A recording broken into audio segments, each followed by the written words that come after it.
Hi, peace everyone. How you doing? Welcome to Israel Doctrine Google Hangout. I'm your host, Carl Labert, and you have now entered into our Hangout. And this one is entitled Israel Doctrine Address, Black Lives Matter, and Black Conscious Community Unity. People, it's been happening right before our eyes for a while now, and most have been, unconscious of it. So I'm just trying to, wake people up to the fact. So I got some audio and video that I want you to check out.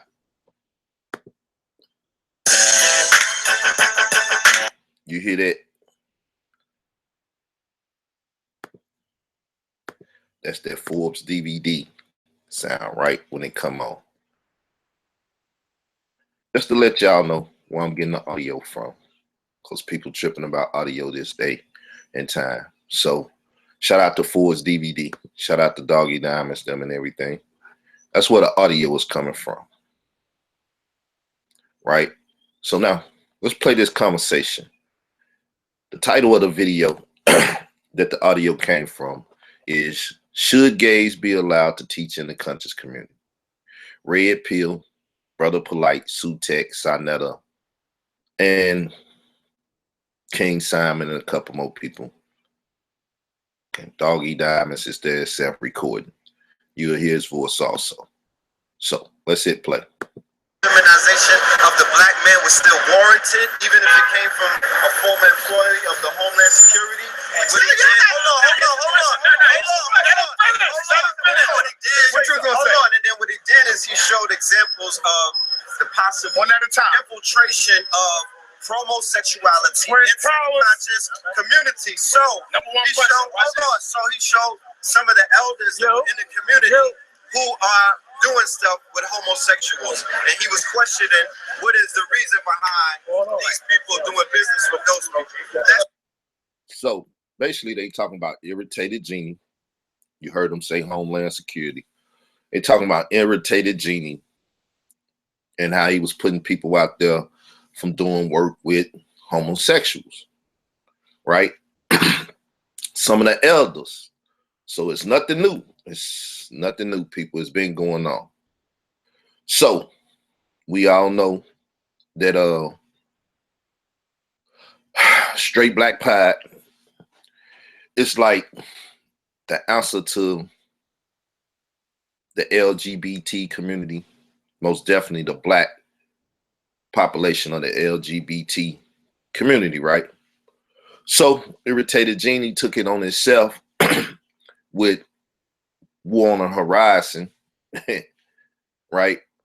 And went at the LGBT community and the blacks that participate in that community and stuff. The ones that say they're not homosexual, but they deal with same gender loving and other ways of saying it without saying sodomy, homosexuality, LGBT, which just give you an acronym or give you a little breakdown of lesbian, bisexual, LB, gays, and transsexuals or whatever. I could pull it up and read it, but we just gonna go on. So Red Pill is out there. Now, it started before this. So they've been having a conversation. This is just what we can hear of the conversation that was put out there. Look, because they're the LGBT community, right? And we're the conscious community, correct? There's guys and there's guidelines to every community. We represent pro-life. We represent something totally. We represent polite. You feel me? We represent the black family. There's a criteria to this, and in that community, they represent something else. It would be as scientific people anti-life. It would be the antithesis to what we represent. So communities don't come together. We're building our own community.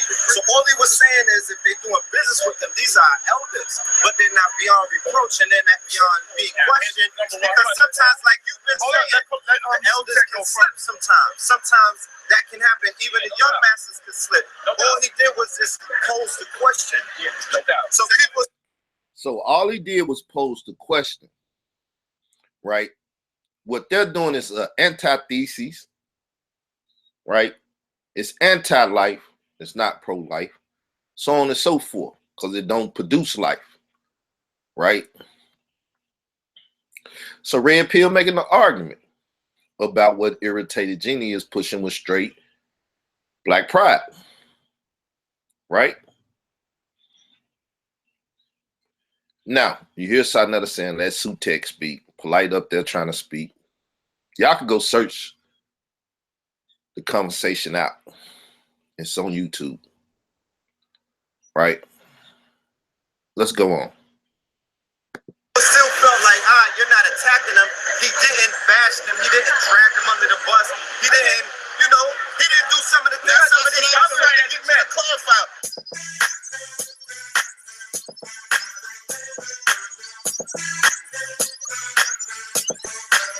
DVD.com. So once again, that's why I'm getting the audio from DVD.com. Go check out their channel, which is Forward DVD Promo, right? For Homeland Security, yes. I'm sure he wasn't sitting there with Rumsfeld or no, motherfuckers. But you know what it is? Well, I mean, we got to say, okay, what did you? Because you got police officers that come to your lectures, right? You got Ali Muhammad got a police officer that runs one of his classes. Yeah. So now you see once again the infiltration of the conscious community with the Popo, NYPD, and other people, right? You got police officers come to your lecture, and Ali Muhammad got a police officer to run one of his classes, right? So, people, we are here to have this conversation, right? And one of the things that we got to highlight so far is the fact that the LGBT community and the conscious community shouldn't come together, right? Some of the conversation and some of the argument, right? The LGBT community and the conscious community shouldn't come together, right? Should we let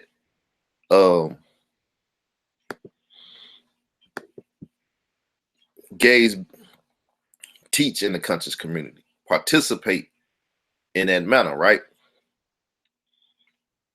All right, we hear, right? Police being at the lectures, right? Teaching classes. The brother Q, Quebesanet, being a part of the Kemetic community for a while, then in the Hebrew Israelite community, opened up the Kemetic Kemet on trial debate, quote unquote, debate between the Hebrew Israelites and the Kemetics. He was right there, first person to speak before any other speakers. Y'all seen him, y'all heard him. If you're new to the community or new to this conversation, go back, see if you can find the videos on YouTube. The light-skinned Puerto Rican dude that opened it up, which nobody knew what he was talking about or who he was, is NYPD, right? So let's go on. Law enforcement is law enforcement. You don't know what his position at Homeland Security was. And he's from D.C., where the majority of the brothers that do all work in government. That's like how New York Jews do construction. This is the question. Somebody said when he was from D.C. and where they do government, right? Where they do government. Everybody in D.C. work for the government. It's the argument, right? So we got a conversation brewing here, people. We got a conversation brewing here. They wouldn't let me play it on this Real Doctrine Reloaded. It ain't like my going live services is down in the sense that they took them away from me. But for some reason, it won't let me go live. It'll get to 99%. It won't get to the 100%. So if you hear and you listening and you think this is a good conversation for others to hear and partake of, please hit the like button, hit the share button, or just copy the URL, the address. That's where you type in YouTube and stuff so it can go to YouTube. Whatever's in that box, copy it and paste it on Facebook or somewhere and let others know that we over here, because the advertisement that I put out said we was going to go live over there. So if you'll do that, I greatly appreciate it, because I would like for people to know that we're doing this just in case they want to hear it, right? So,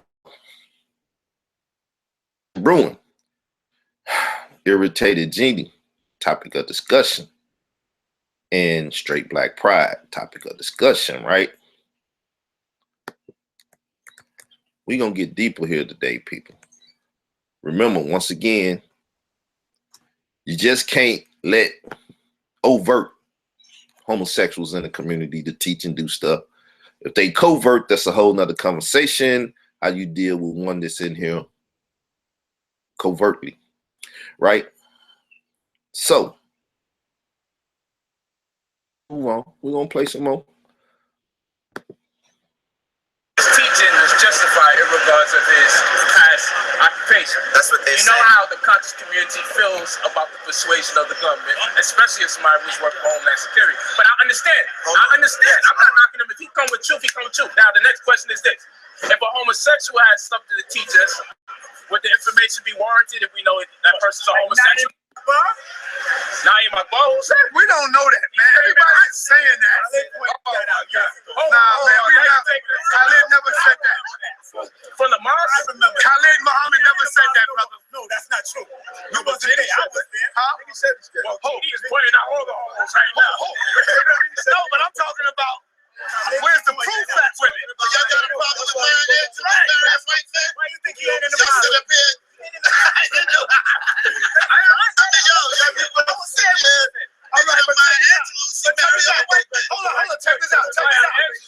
Hold on for a minute. Check this out.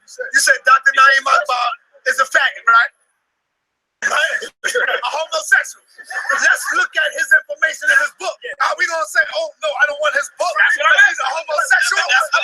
You look at his book is powerful, man. All his books. So it's safe to get information from homos. That's what we said. It was But if it is, then it's a space for them. I'm asking.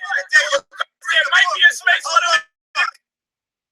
It ain't me saying that. So if you read a book that was wild deep, and you don't know the sexual preference of the author, and then you find that out later on down the line, does that discredit the information that you accepted when you read it?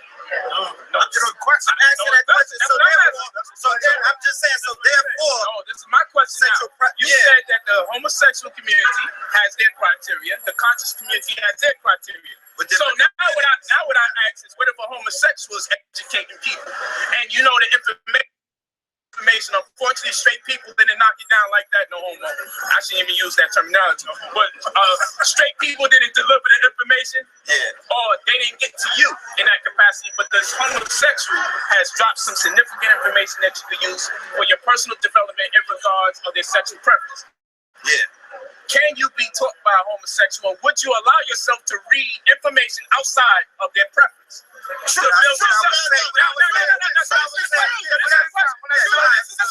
true. So this is the question. Before y'all make me a homosexual. So now what I'm asking is this. Is there a place for homosexuals in the conscious community if they can give you conscious information? I'm asking. I don't know. See, nobody answered that question.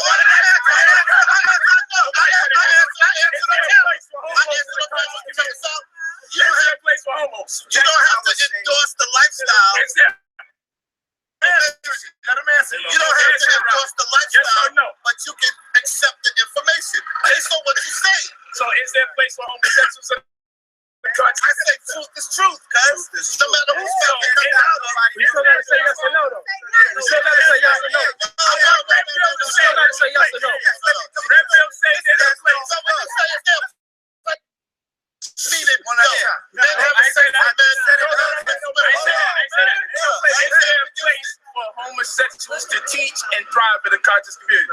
No, I would say this. I say you no. have the LBGT community. Hold I on. say no. There's two communities. They scared. I say no. I say no. I say hell no. I say no too. I'm saying no on the record. All right? I want to make sure you get that. I say no as well. They have their own community. Took us a So while. they'll be able to teach you. What do I say? Homosexuality is a race now, brother. You need to know that. It's a community. Got that from me. Got it. Hold on. I'm gonna say like Dr. Real. They got money. Eat the fish, spit out the bones. If somebody That's what comes it with the right information, that's You take the information. That's what if you open up. That's all I'm saying. That's what I'm saying. If you open up say yes or no. if you open up a book, does the book close on you because it sees that you're a black man? Like you can't read me. Does a book like close up? Books open up and reveal themselves to you when you go and search for the information. Anytime you go, it doesn't matter how good the book is, because you're never aware of if it's a white or black book when you open them up. If you come across information, It's a white and black book that's read all over. You know what I'm saying? That used to be the old saying, white, black, and red all over. It's a book, right? So, as you can see, it's a lot of giggling and sniggling and back and forth and laughing and stuff about the situation. They got to put some just in it because it's so serious that if you don't put a little comedic aspect to it, that is too strong for most people to stomach, right? Serious conversation taking place here, though, right? But this is the war on the horizon. I get it to irritated Gene. It's at your door, right? Because the title denotes that Black Lives Matter is unifying with the conscious community. And it's happening before our eyes. I don't hear irritated Genie out there right now talking about that, because what this is a very political, touchy subject. And if your black elitists and your leaders and your bourgeois Negroes is pushing this agenda, then we got to deal with it, right? Now, remember, we going back to the Cleveland, right? Convention on the Oppressed. And notice some things as we go on. And I'm going to have Alex do some reading. And we're going to deal with it deeper and deeper. We're going deeper and deeper into this rabbit hole. So like I said, people, get the information out there. Let people know that we over here dealing with this matter. We're going to help spark the dialogue and the conversation in the community. Right? Somebody got to kick it off. And like I said, they done peed me off. So while I might not have went so quick in on this, you know, it's like, well, forget it. The war is here. It's no longer on the horizon. Let's do it, right? So we doing this. KKK shit to No, I'm just saying, if you read a book, he's supposed to be a homo. good point. Exactly. Good point. King James was a black man. Yeah, he's a homo. Corinthians 2. King James was a black man. Yeah, but he was a homosexual. He said he was a homosexual black man. Black made it right, brother. So all I'm saying is, knowledge and information is colorblind. I don't like that. No, but I still think y'all got to give a definitive answer to yes or no. He said no. He said no. I say no. gotta say no a little bit. You gotta say it's like a yes or no thing. thing. For homosexuals to teach in the conscious community, not their sexuality, just teach it. All right.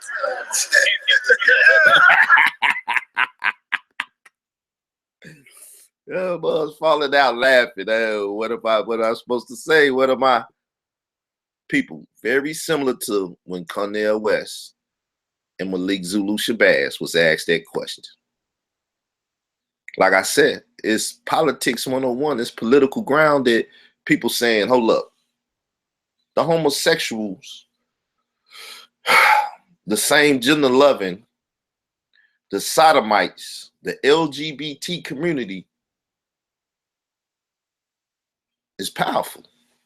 Do I really want to be integrated with them or not? Now, y'all want to talk integration, and y'all just want to talk integration on black and white integration. The new integration, right? Oh, y'all talk about integration on this level, right? Y'all fear talking about this, right? I don't fear it. Because the Bible, the text that I build my moral fiber and being off of, right? Is codified in saying that male should not lie with male. Same gender, sexual intercourse with each other, like male lie with female. It's no questioning. You ask me? No. Before you get it out your mouth, good. If I know the intent of the question, well, a fool only asks a question if he don't hear the whole thing. No, I don't want to hear the whole thing. I know the question. I done heard the question. Maybe not from that person at that time because I cut them off, but you ask me, it's no. So it's no question, right?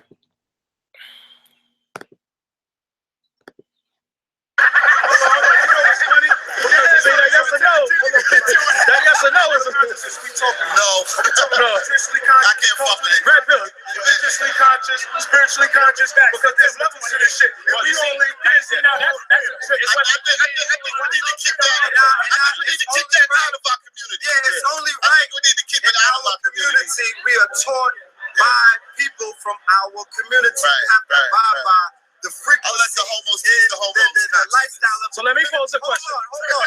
So what I'm saying is, you have the Brother, you're long-winded, man. Let me pose something to you, man. LGBT community, they have people inside the community that's conscious. Damn, no. They teaching them, hold on. They teaching them their yoga, they teaching them history and everything. We have the conscious community, where we got our people teaching us our stuff. You dig what I'm saying? So that's the difference between we can't have the homos teaching our kids. Hell no. So there you have it, right? Let's deal more, right?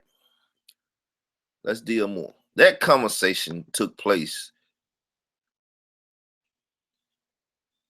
It took place before this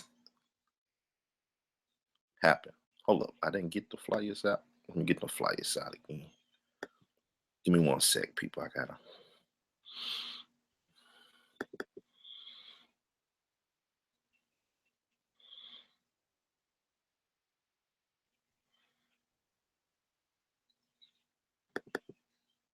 Thought I had them out already.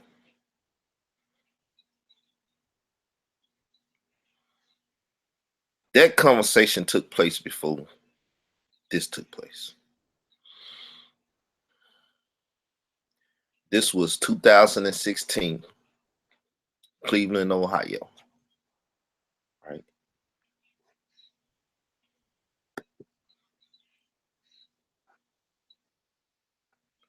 And it was the convention of the oppressed people. Right? Some strange reason why I'm having difficulties putting this show together, people.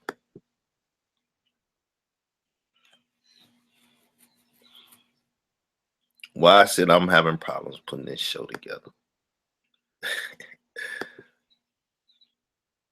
Don't worry, I'm gonna suffer through it all. If y'all willing to suffer with me, then we gonna be here.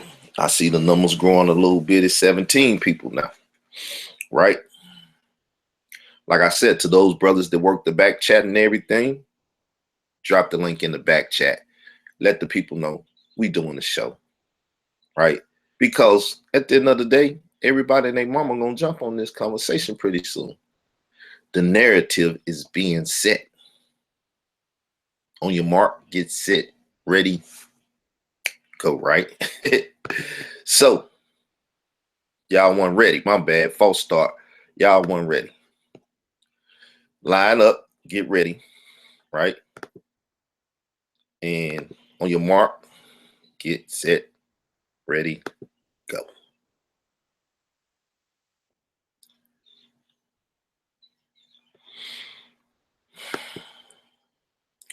Now, you see this photo of this flyer. You see the two gentlemen in the flyer, right? You see this. Solomon asked about this, the youth, the young people, right? Well, these some pretty elderly gentlemen. So anything younger than them is young people, right? You could be 25 to 35 probably, and you will be considered a young person to them, right? As Pit Boston showed, that's a communist fist. People say it's the Black Power fist. No, it's a communist fist,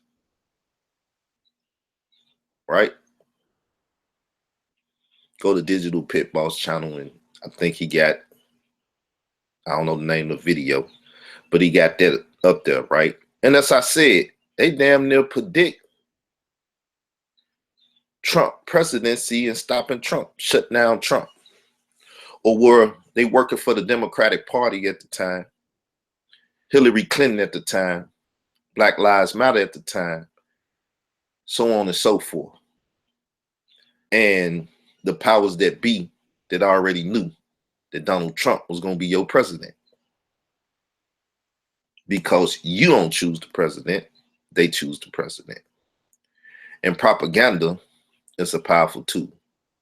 It even bled over to the conversation you heard on the 21st, right? So how could you possibly line things up that good if you don't already have it staged, right? And as we say, Hollywood, motion pictures and people that write narratives and do things, creating our day-to-day, right? So, Attorney Malik Zulu Shabazz,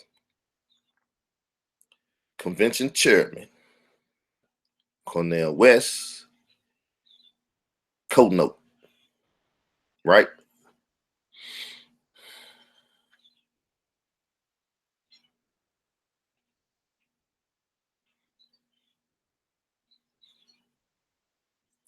So,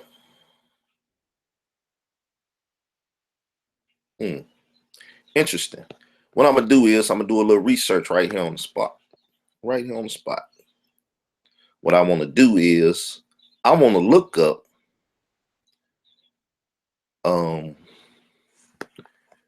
this website, see if it's still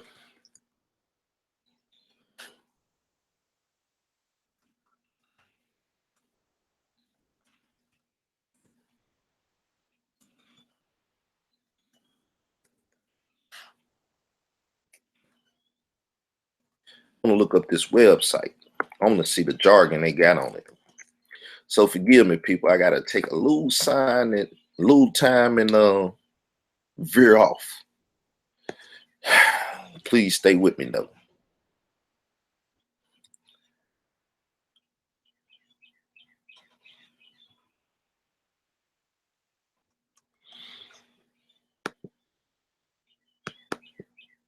So we're gonna take the flyer down.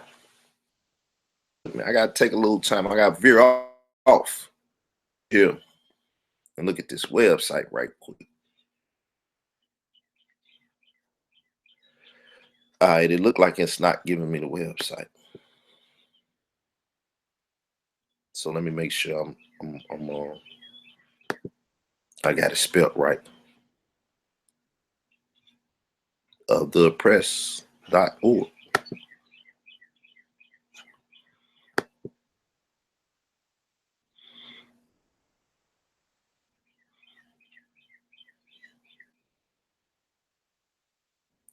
All right, about us. That's what I need. Hopefully it's still up. I had to do the Google search and just put conventionalpress.org. Still can't get it.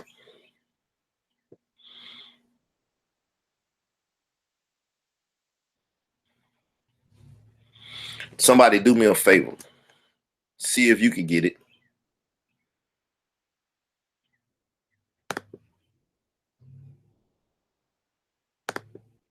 Maybe they just had it up for that moment. I can't get it.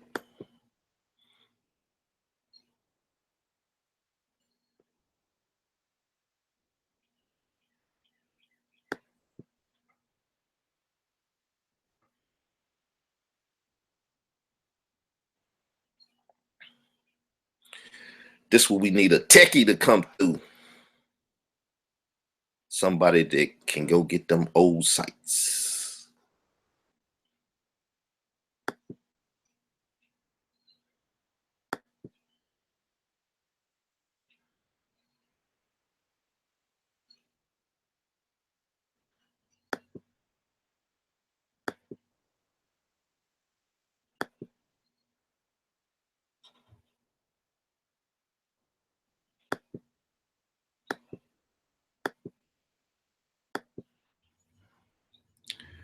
So give me one more sec. I gotta try something else, people. I ain't a techie, but let me see if I can recover the site by any possible means this morning. I'm gonna have to get a techie on that. I'm gonna have to talk to somebody, see if they can help me with that.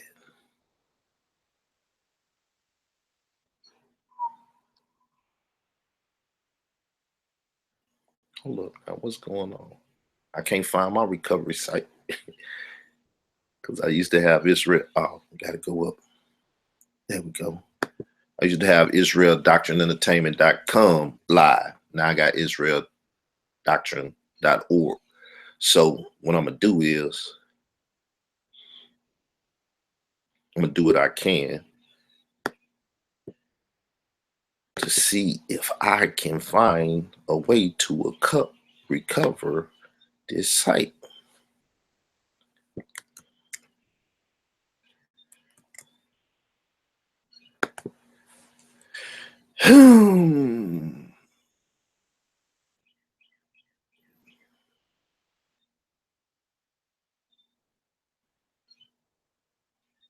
Uh-oh, Spaghetti-O. I think I got it, people. I need the about us. Okay, so we're gonna let Alex go to work.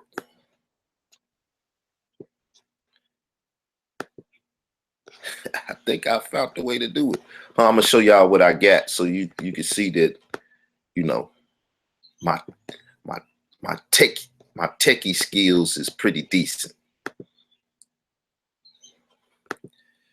You gotta learn how to maneuver on this web, right? So here we go. This is what I recovered, right? About us. Now, let's see what the site said. Alex, if you would.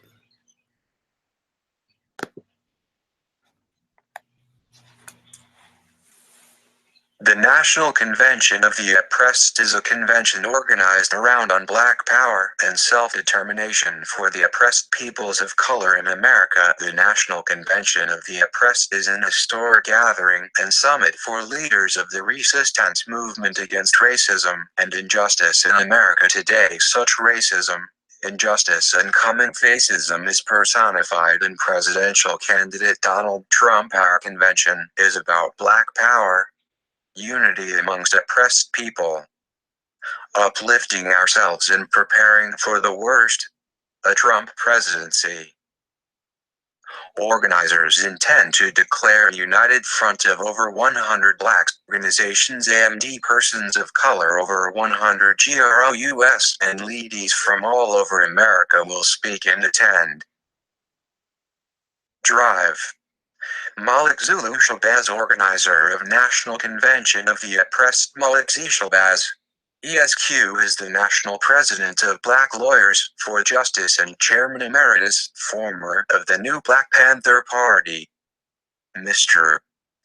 Shabazz US, also CEO founder of the newly formed Worldwide Pan-African Movement. Mr.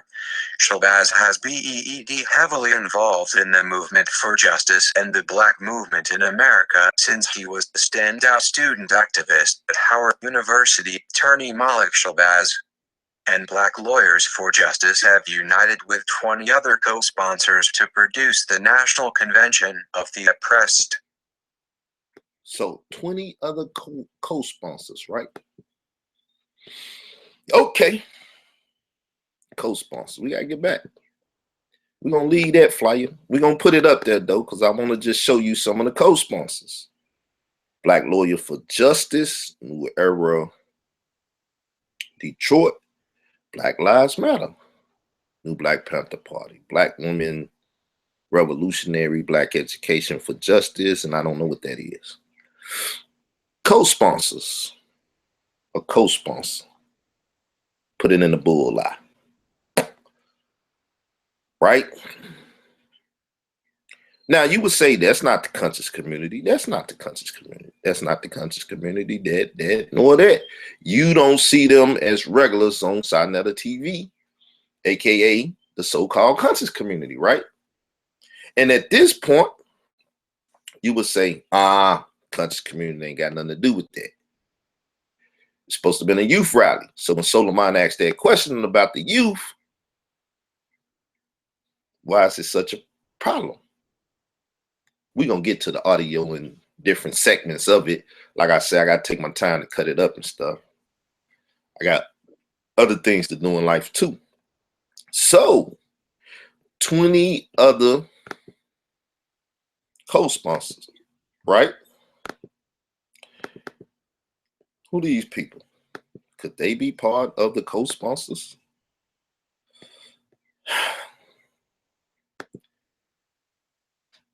Now remember, the LGBT community is not supposed to be able to come in to the conscious community, right? Nah, we here in the argument, we here in the debate. As I just got through playing, right, on the streets of Harlem.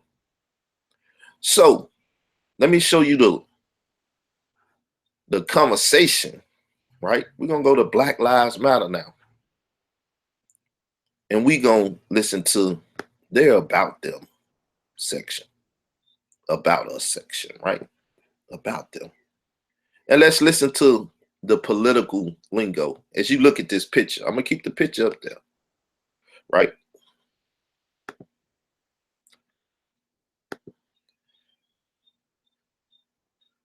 About number. Black Lives Matter. Black Lives Matter is a unique contribution that goes beyond extrajudicial killings of black people by police and vigilantes.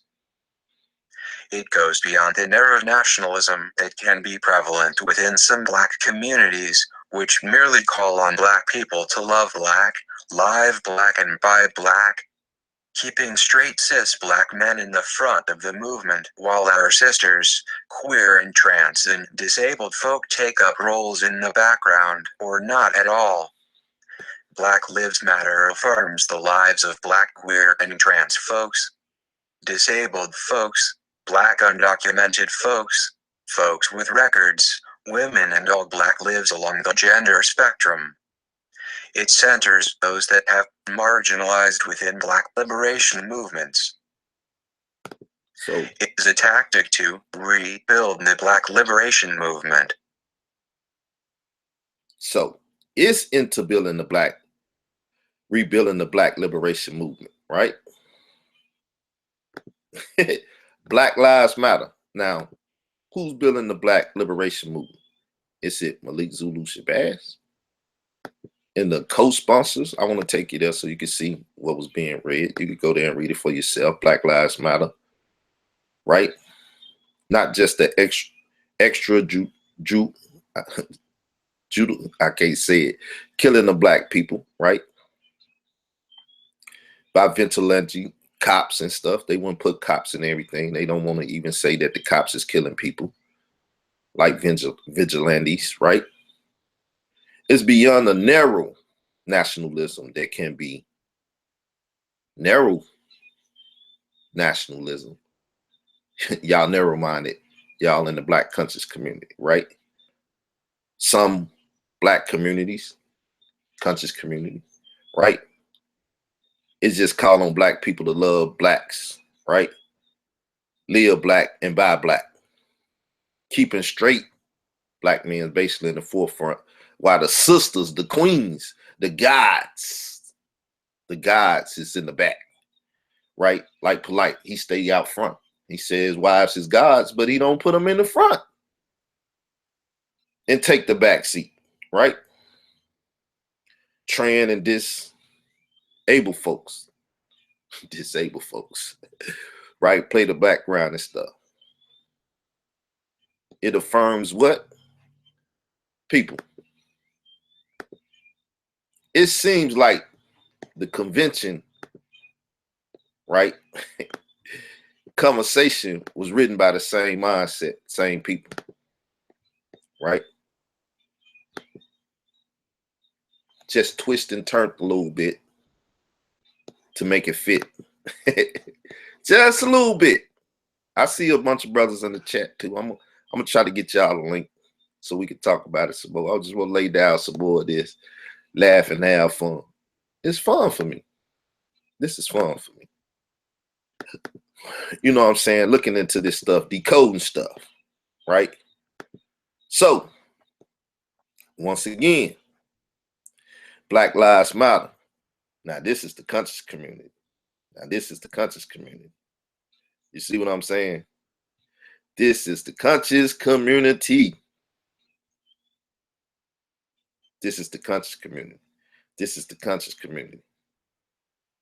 Right? Two of the big hitters in the conscious community. Right? Now, I don't want to get too much into any of the other people there, right? I won't do too much of that, right? I go to brother Shaquille Mama, he was there. You know, we got my brother there. We got my brother here, right? But people, how do this flyer go out with these pictures and faces on it? We'll highlight that one because he didn't win at Black Lives Matter lately. Highlight that one, right? How do you end up on a flyer with co-sponsors? Now, this is his logo, right? New Covenant. So you co-sponsor an event that's co-sponsored with Black Lives Matter, right?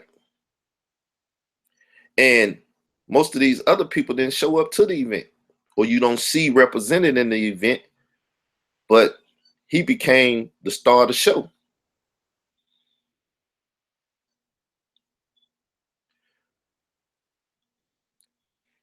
Right? Just pointing out stuff. So, what do y'all think about this? Do y'all think that they are unifying Black Lives Matter, the LGBT, queer and trans community with the conscious community or not? I'm gonna send this link out privately to my brothers to get them in here if they want to talk, right? Because I don't want Michael Edwards to pop up today. You know what I'm saying? We're gonna leave Sonetta and the LGBT community, Michael Edwards, out of here. You know, homosexual hitman. We're gonna leave him out. We ain't gonna let him find his way in here today. Right?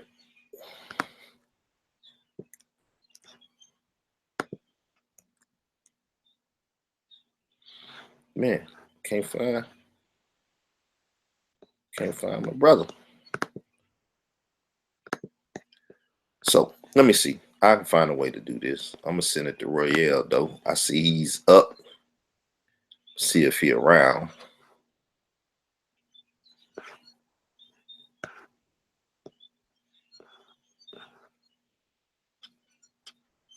On Facebook.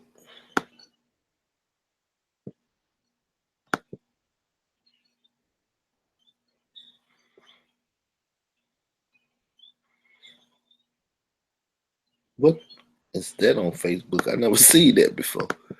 Anyway, let me see.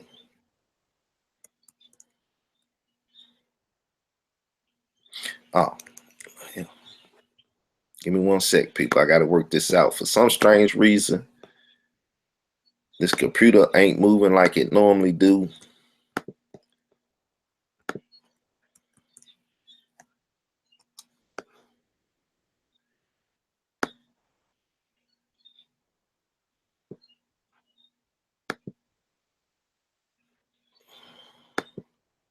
DS1, I got you too. Hit me up on Facebook right quick. So I'm gonna have to try to search you out right quick.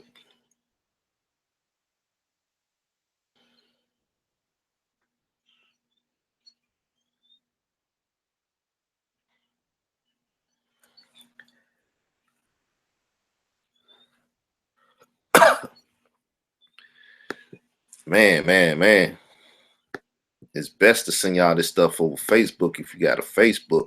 I keep trying to tell y'all the government know who you are and where you at anyway. If you on YouTube with a channel, it's the same as Facebook. Get a Facebook. Block people out and don't let them, get an opportunity to come in and, participate on what you're doing in Facebook. Right?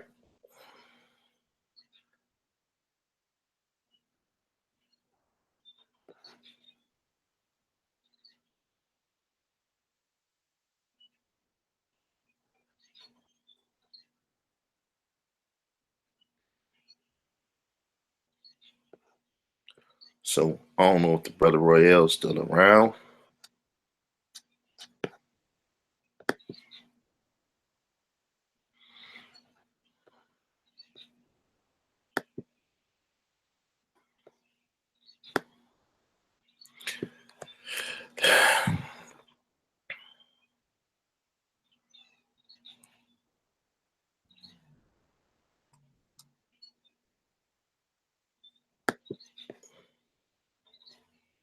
But we're gonna have a conversation this morning and see if people know how to, participate in an open forum or open dialogue about matters of such.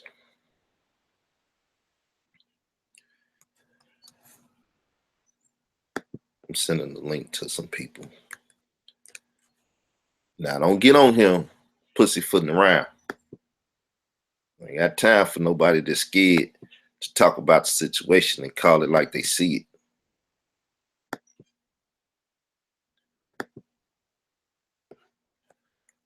And don't get my link out. Or get this link out. It ain't like I own the link.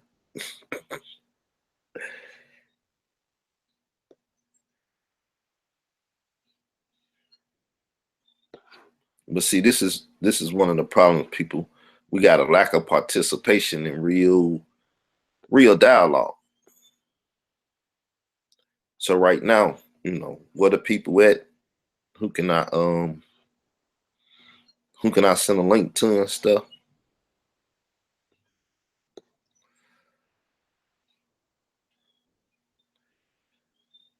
Well, I put it out there.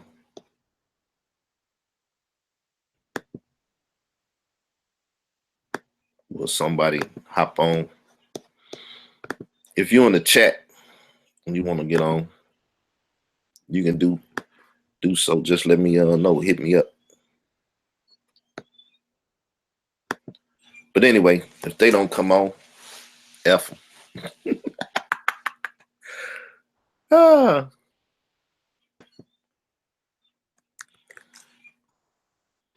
You know, I ain't tripping.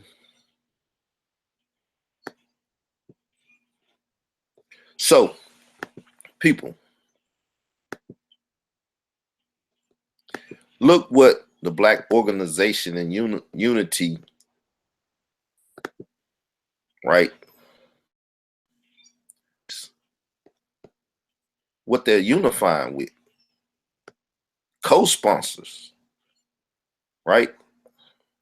This is what you have.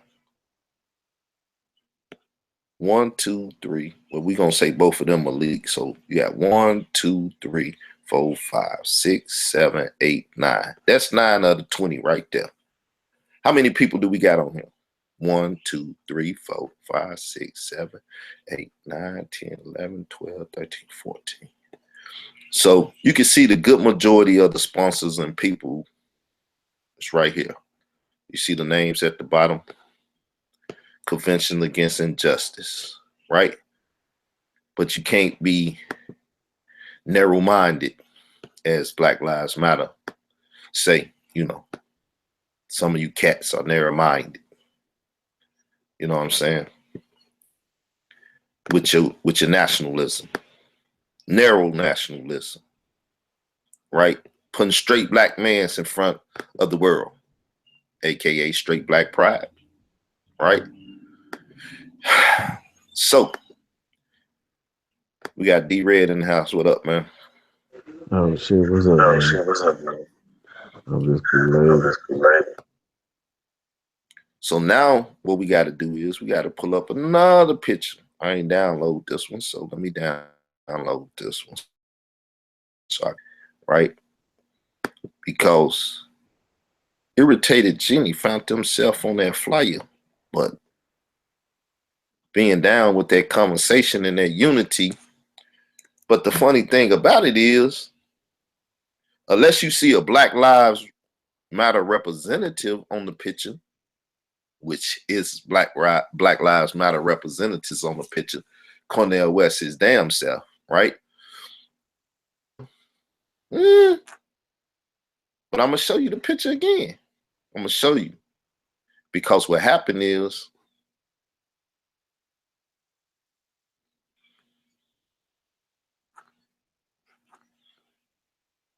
can you hear me, D? Yeah, I can hear you. What happened is they put Black Lives Matter on the flag, on the flyer. They just did it in a way that it was damn near unnotable.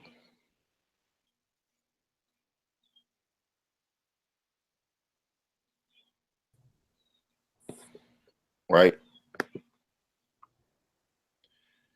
So I'm gonna show you this new picture, right? You know, blow it up. I gotta send this link to somebody.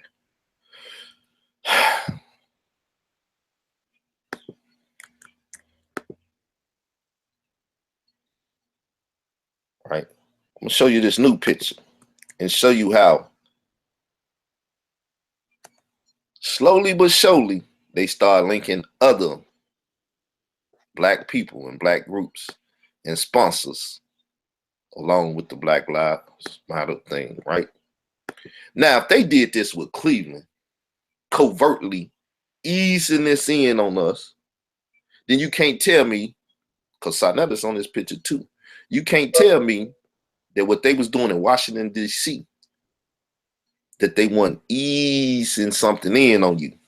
You know, how you ease the little poison in the food, and then you sitting up there eating the good food and a good meal, and you're like, boy, that's one of the best meals I ever had. And then you kill over at the end of it.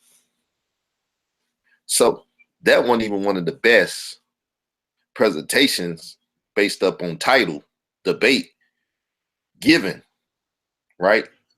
By no means. It wasn't even a debate. It was a discussion more than a debate. And every now and then they debated, right? But let's show this picture, people. How they tied. Ain't them the same? Don't you see Black Lives Matter there? What you got straight black pirate doing there? Who was all these people? Let's count. 1, 2, 3, 4, 5, 6, 7, 8, 9, 10, 11, 12, 13, 14, 15, 16, 17, 18, 19. Oh, shot another 20, 21, 22, 23, 24. So now they got 24 faces on here. Not to mention the 25th by the host. Right? This guy didn't even show up, but somehow or another, he tied into the National Press Club or the Press Club and what happened to the fact with nigga calling me, asking me to take down some that I got up that don't belong to him in the sense of the word. Right?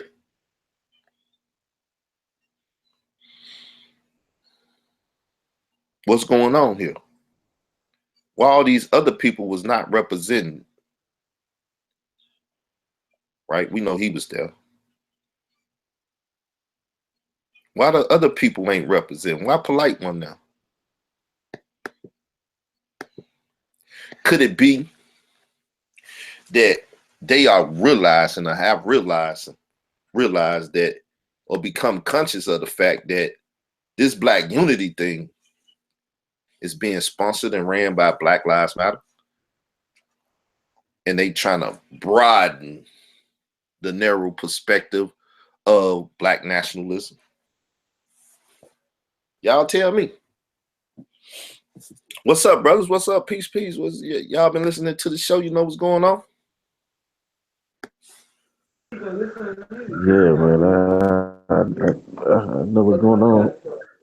That's a very interesting perspective as far as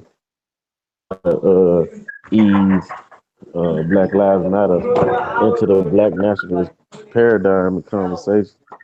That's interesting because it's like it's interesting. You know what I'm saying? We know Black Lives Matter is anti-fathers, and as a subsequently anti-black male. So Straight black male. yeah, Not straight just black. Yeah, straight black male.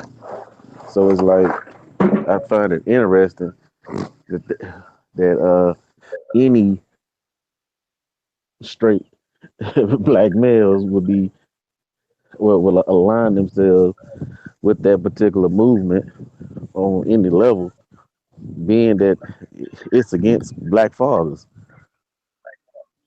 That's I don't know, man. This is getting real funky. You know what I mean? I'm not against. Let me rephrase it. I'm against that gay shit because the Most High is against it. But he says he hates the sin, he don't hate the sinner. So I don't hate the person in particular, but I don't like the sin. But I feel like, you know what I'm saying? It's just one of them situations where it's like shoot, people can repent and make amends and for all that old shit that they did or whatever. But it's just kind of like this shit is getting crazy because there's no way you can align. There's no way a straight black man that's a father should be aligning themselves with a group that's anti-black fathers. It is just that it makes no damn sense whatsoever. And I'm just at this point. I'm starting to look at a lot of these people because I knew Irritated Genie was gonna pull out as soon as he saw straight Black Lives Matter in there. Because I know some of the straight black pride guys, and I knew that if there's no way they were gonna be a part of it if Black Lives Matter was a part of it. I knew it wasn't gonna happen. And it is what it is, bro. It's Yeah. this is usurp the movement 101 because to real black nationalists, there's no way you can align yourself with Black Lives Matter. And it's not even so much the gay thing, it's the anti-black straight black father thing. That is because the black father figure is the damn pillar or the cornerstone of rebuilding the community. And if you against that, there's no way you can. There's no reason. No reason, and no way you can work with them. So we'll pass the mic. See if the brother want to speak. What's up, Niyama? Peace, what's up, Carl? I would rather hear Malik Zulu Shabazz reasoning why he more than was he trying to build a coalition? Why was he trying to build a coalition with them? To really have a better understanding of what he was trying to do. Because I do see Black Lives Matter as a counter-revolutionary movement. So, man, if we could get a statement why he chose to align with them, that would be good. I would have more to say on it, but on this matter, I do see them as counter-revolutionary in their strategies towards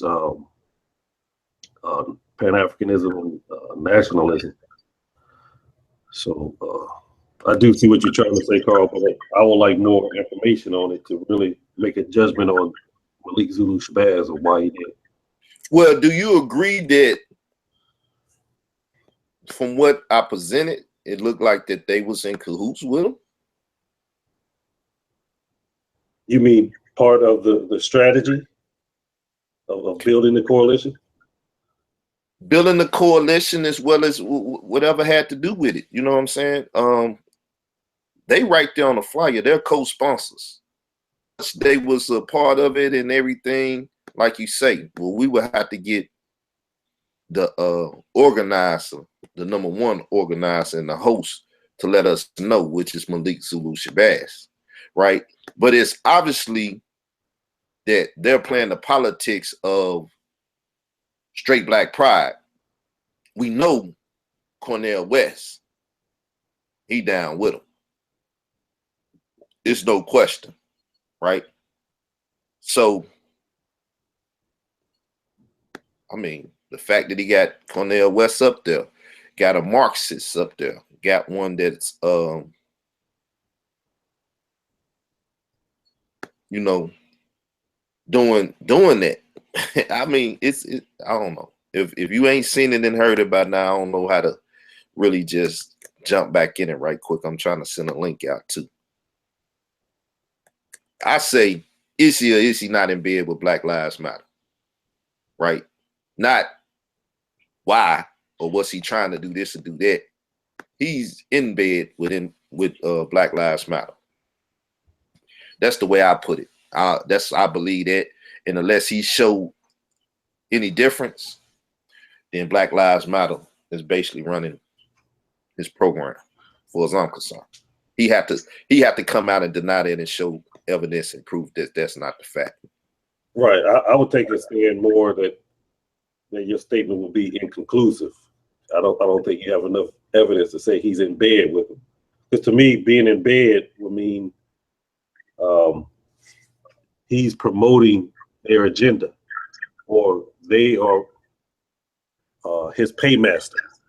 And I don't see that just yet. Well, Cornel West and him, when they hit the homosexual questions, what was the statement? So and so families. Yeah. What's the term they use? Alternative families. Yeah, alternative family. What is an alternative? You got a family that's mother, father, children. Right? Now, if you got a father, and a boy, you got 3 men in the house, and that's the family. Right? And 2 men is laying with each other with a child there. That's an alternative family. Because shit, we don't know nothing about that. It ain't no alternative for me, and it's not an option for me. Right? So if you say, well,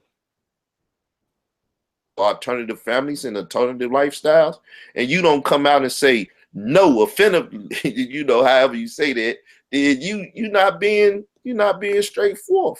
You're allowing esquiescing the situation.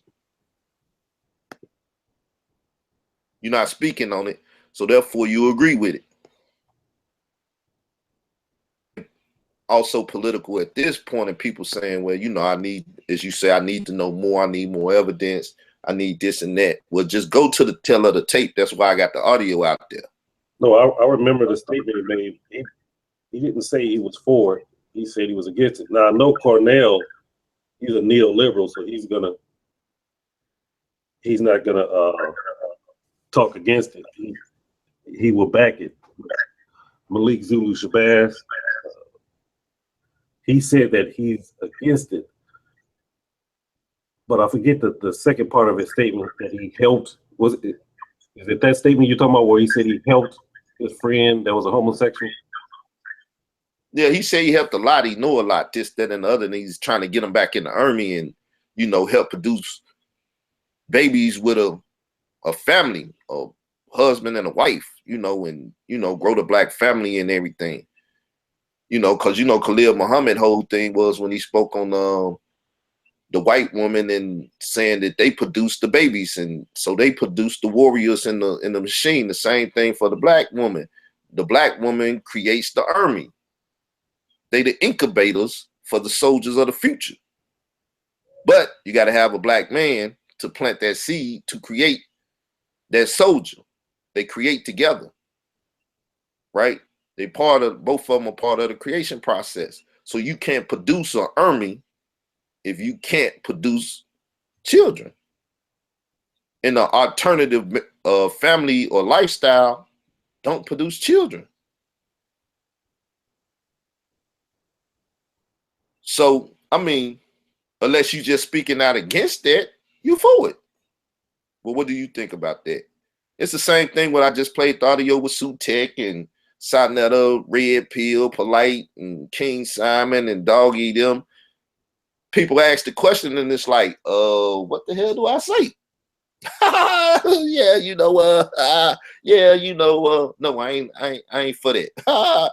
But is it a place for them? And you get right back on the subject, but you just try to say, well, for the record, I said I wasn't against it. Yeah, but you slightly threw it out there. You didn't go into detail like, nah, man, don't bring that shit in our community. You keep that shit over there. If you want it separate but equal, then do that. We ain't integrating with y'all, and you can't integrate with us. Authoritative in your statement. Like I said, I got homosexual family members, right? I can't say because you're homosexual, right? I ain't gonna hate them. I ain't gonna have no problem with them. I ain't gonna try to shoot them or do nothing. I'm not like that. But at the same time, don't promote your lifestyle at a family gathering or whatever. It has happened. But at the same time, if it's my gathering, I'm gonna ask them and say, hey, or her, hey, cuz, look, could you, could you come along? Because You know, when the family or whatever deal with you and you promote that type of lifestyle and they see it, that's one thing. But at my function, I don't want that. Right? Because it's going to be about us and we're going to talk. And we might even come at you a little bit at the thing. I was younger, I couldn't do that, but I'm an elder statesman in the family now. So shit, I ain't get this gray hair for nothing. I'm going to speak and do certain things at functions. Do my best to host the function myself so I can do what I want. If you don't like what's going on at the function, get your ass out of here, right? But that's been a person that taking a position, putting yourself in a position of authority and being able to talk and stand on certain things. And that's the problem with our family.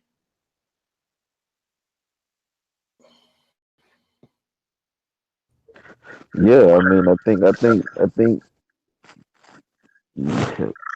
you pretty much summed it up pretty much right there. You know what I mean?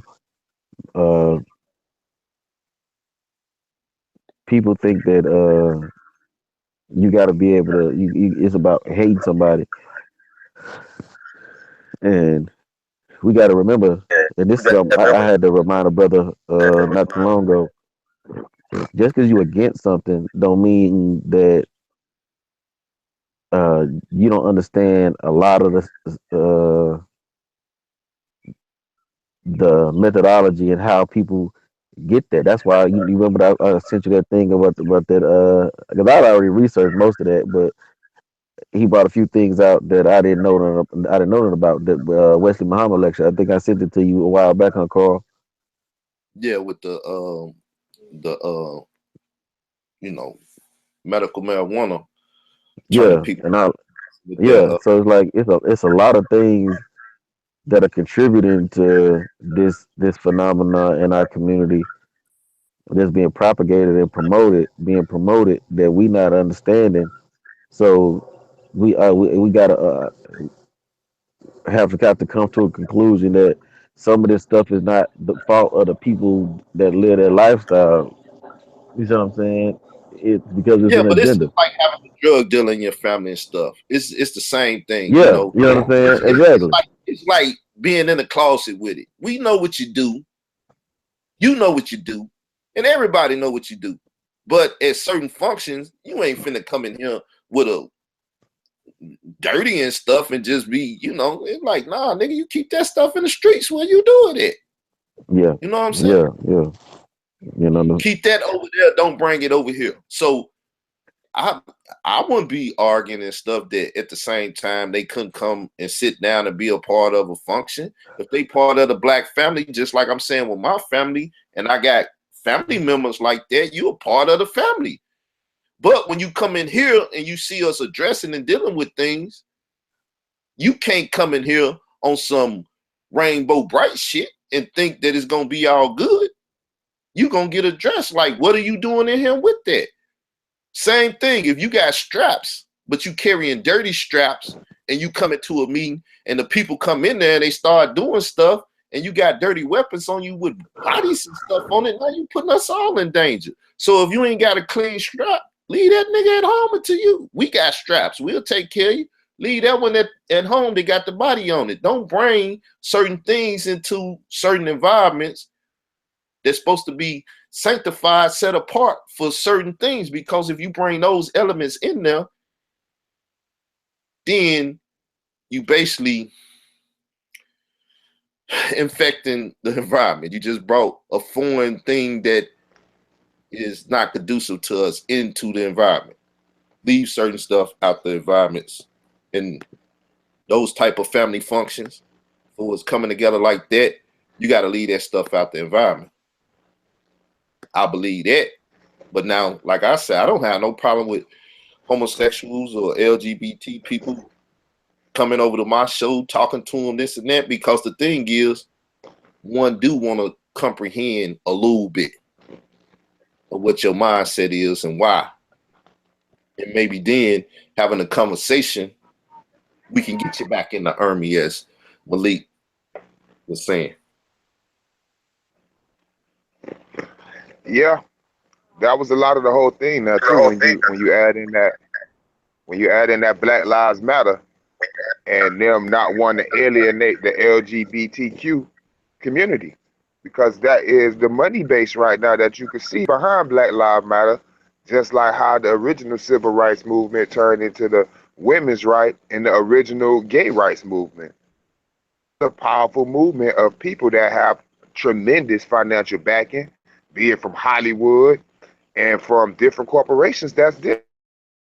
And if they alienate themselves from those people, whether they be black, Hispanic, or white, they know they'll never be able to touch that type of money, which is what they're looking for.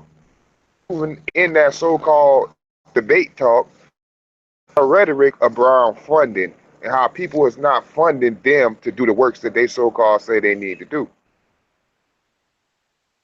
That's why we seen the black church element, which both of them brought to the table, pass the bucket around.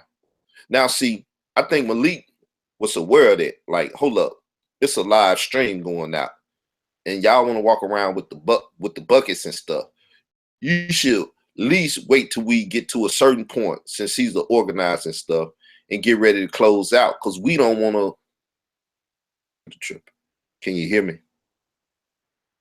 Yeah, we can hear you. Yeah, you good. Yeah, I was just looking bad on my part. Why are y'all bringing in buckets out right now? You know what I'm saying? It's like the magic trick. You don't show your hand and then they see how you cut the person in half or whatever. You like, hold up, it's the wrong timing. So you messed around and showed something that didn't need to be shown in the trick. And then the people can see it. I want to bring this up there. Malik Zulu Shabazz wants to start something that I think is good. A lobby group in Washington, D.C., where his lawyers are there doing that. Don't you think it'd be incumbent upon him to be more politically correct if he's going to start that lobbying group in D.C.?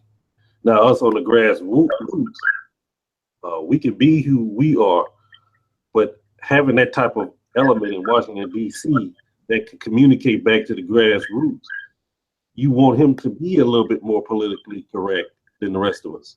Don't you think? That's the whole thing with people saying, do we integrate with them or do we separate? So it's the old saying where you can't control or deal with certain things being outside of the government. We need to be inside. We need insiders and stuff. That's that old argument. Still, okay, if you in there, you still got to hold the same thing and stuff as the people you represent. You know, and so now if he come out and say, I'm full blown Black Lives Matter and everything they represent and stuff, then he's saying, you got to be Donald Trump. You got to be overt. You can't be covert. I'm grabbing the pussy. That's what I do. And so when you grab the pussy, we ain't like, oh, shit, he grabbing pussy. You know what I'm saying? And I know I'm being, dramatical with it, but that came up in the presidential election and stuff, and that's what it is. You know what I'm saying? So if a brother said, look, I'm a flaming faggot, this, that, or whatever, and people go for it, shit, that's what it is. Right, but you know what I'm saying? I think he handled it fairly okay, but I think we have to be more sophisticated. I mean, if people know me, I like to promote the book Blueprint for Black Power. And what Amos Wilson was trying to say, man, we got to infiltrate these powerful positions in the United States, get our people in powerful positions. And then that's when you make moves once we are in powerful positions. Yeah, but that's taking the government and all of that. That goes into the Black City plan and this and that. Once you got local level politics, this and that, and then you get a network of these people from the 50 different corporations and shit in the woven and networking with each other. Now you working with some. You just can't go and try to take the most powerful damn positions there are without taking that's just strategy. Right. Well, okay. Right. That's the castle over there is heavily guarded, but all of these people are in cahoots with them. So I'm gonna go over here and I'm gonna kick their tail, and I'm gonna take that city and I'm gonna fortify it. I'm gonna go with this little, auxiliary thing over here. And as we keep doing that, now we gonna surround them and be able to do whatever we want because we done took all of their hands and all of their tentacles and all of their people out. Now they ain't got no reserves. Now, what he was saying was true with the Amos Wilson strategy, but that strategy has been implemented. That's how we got all these black politicians now. The problem is once they get into position, they are so easily converted over to a strategy against us in order to keep that position and a monetary gain, forgetting that and being in control and fooling the masses that put them in position to make them think that they're working towards the goal that they was put in place to when they stand stagnant and keeping the status quo. They become compromised.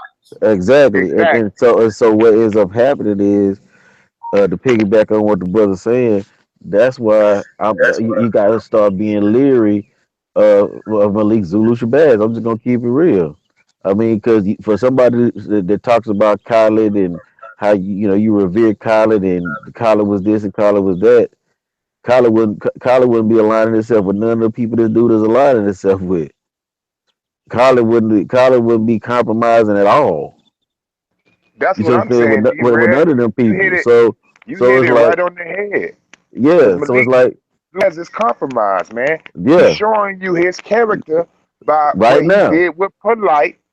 When he went up there with Polite on the police showcase, talking about the police brutality stuff, it coming back to Sarnetta.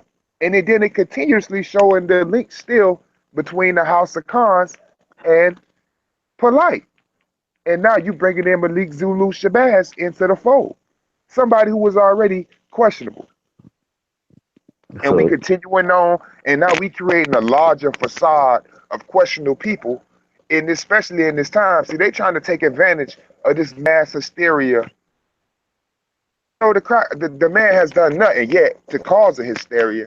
They're using the media hype to catch them fringe black people that's scared and worried to say, oh, I need somebody to give me guide and show me the way. Yep. That's why they talking about passing the bucket. And like y'all was saying, they passed the bucket a little too early in the shit. They hadn't gotten people motivated and stirred up enough behind their so-called lackluster message to want to reach in their pockets and pull out some change and toss it in the bucket at that particular time. But that's what they build into, and that's why they're trying to align themselves with the Black Lives Matter. Because through Black Lives Matter, if they show up to the rallies, they could get exposure. And if their face is always in the place getting exposure, now you get the perception of that you are important or you matter in the whole situation. And then so now you get to replace the Al Sharptons and the Jesse Jacksons. It's not about nothing else but changing of the guard, so to speak. Ain't got nothing to do with none of the other stuff. Yeah. Positioning themselves to be the new black, to fill a vacuum of new black power, so-called leaders in the emergence of this new popular conscious community guided by this LGBTQ community link. Right, but I think the problem is at the grassroots, though. Because, once you send a leader to D.C., he's vulnerable. Every man we send there, we got to look at him as vulnerable. But then we have to know how to play the espionage game. We have to know how to play the spy game. Like, okay, we going to send you there. If you don't have our best interest at heart, then we got something for that ass. But that's why you got to build your base. If you start by building your base and not worry about sending somebody to Washington or putting somebody in, if you build your base first and have a solid base, then whoever come out that base going to have a foundation not to betray the base. And that's what we not doing. See, he want us to put somebody in power first and hope that they going to provide for the base. Rather than you come now and strengthen the base. You don't have to worry about what the policies and shit they putting in place because that's not going to affect what you doing when you building the base here. Once you build a base, now you can advance from the base because go from there. And to add to what the brother said, because he hitting it right on the head, that's the whole point of when you got to purchase and organize your community. You don't see how many Asians do you see in city council? Not very many. You see what I'm saying? You don't see a whole lot of Jewish people in city council. But guess what they got? They got their communities and they work together. So what ends up happening is they get to buy whoever the hell is in office. It don't matter if he Jewish. It don't matter if he freaking Asian. It don't matter who it is. They buy whoever they buy and purchase whoever they rent, whatever. Like Dr. Claude Anderson said, you buy rent whoever the hell is in office because guess what? You got the base, like the brother just said. You know what I'm saying? And from that base, y'all practice group economics and y'all funnel money to whoever it is, whoever gets in office to get whatever agenda you want to get done, whether he's Democrat or Republican. So the brothers hit it right on the head. We gotta organize our communities first and start moving as a body politic and not as an individual. Once we start moving as a body politic, it don't matter who the hell is up there. Yeah, but you got to be organized properly, and that what goes back to what even he was saying about Kwame Ture or Stokely Carmichael, however you want to look at it. Organize, and that's why y'all heard me saying organize, and write down what your mission statements and goals are. So therefore, we know who you are, what it is you pushing, and if we want to put our strength behind you or money behind you or elevate you, then once you betray what it is that you say, then we got something for that ass, like Naomi say, because that's what it's got to be. It's just like your boy. You like, hey, look, man, you got to connect this, that, and the other. We're going to be the muscle. We're going to do all that. We're going to do all these things. So it's basically taking the crab or the bucket mentality out of it. We're going to build you up, and in building you up, you're going to pull us up. And that's how we're going to get to the top of the tree. Right? Or the top of the pyramid, however you want to talk about it, look at it. So once you betray us, then it's all hands on deck to get you. If you see that nigga light his ass up, I mean, it's true. It's just as truthful as that. Because then that's when you turn into, when you heard Farrakhan say, we as a nation dealt with Malcolm, and how the hell you gonna worry about how we deal with one of our own? Because he was one of ours. And whatever then we deal with it. So when you do that, then you take the power out of other people's hands and you saying you're your own autonomy now. Right? So I'm all for all those ideas and situations and stuff. But that's the same thing as when you join the gang and stuff. When you take your oaths and stuff, you agreeing not to do certain things. And if you go against that or whatever, the tongue come off, give you a necktie, everything else. And that's real nigga shit. That's the next level of the game that people never really want to talk about and play with. But when you know that your family life and your children, future and stuff, you're allowing this man to take control of it and make sure that they get what they supposed to get. Same way if you in the game with a nigga and you like, man, if I get knocked, take care of my family. Then you getting calls back like, he ain't taking care of the family. He ain't dropping no money off. He get money. He doing stuff, and he ain't taking care of the family. What you gonna do? You gonna make a phone call and find some people and say, hey, man, go holler at dude because he got a problem now. So, I mean, that's that real revolutionary but gangster mentality that the people that say they RBG don't want to deal with. Mm. Right, we have to get people that can take those roles though. And I don't know the other brother's name. I'm from New Orleans. We had a black mayor and a black city council, and you can get things done when you take your business to city council and say, man, you bid on these contracts, you win the contracts, you say you need these streets fixed, you need this part revitalized. You can get things done, but to me, it's the grassroots. It's the people. I'm not saying you can't get nothing done, but you got to watch for corruption, like what we talking about. Just in all the situations, as the people get into power, before they rose into power and they was in the grassroots doing their community development, working hard, making their name in the community, right? Doing things, helping building parks, helping getting parks commissioned, fixing the roads and everything. As that cycle progressed and they got more and more popularity and power politically, and they rose to a position of becoming mayor, all of that stuff stops.